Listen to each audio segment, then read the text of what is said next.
ympäristönäyttelyssä voi tutustuttaa asiakkaan kestävään kehitykseen liikkumisen, asumisen ja ruoan muodossa.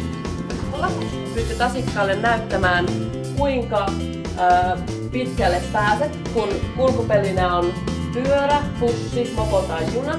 Ja mitä pidemmälle pääset, sen ekologisempi valinta se on.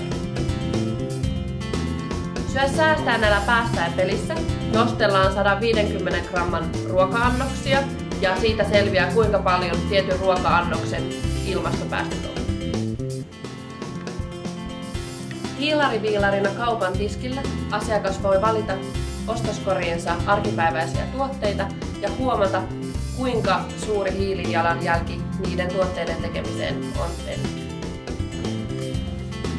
Asutko ekosti vai ökysti pisteellä, asiakas voi kasata kulutustaan vastaavan talon. Talon korkeus kertoo valintojen vaikutuksen omiin henkilökohtaisiin päästöihin. Hipooko oma talosi pilviin?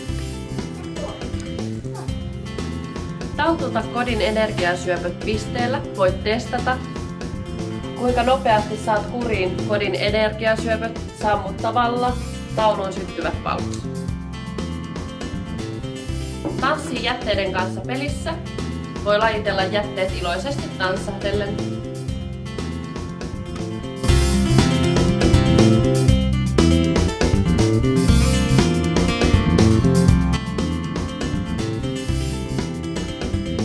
Turistin hiilijalanjäljellä pelissä valitaan matkakohde ja huomataan, kuinka paljon kyseisen matkan päästöt ovat.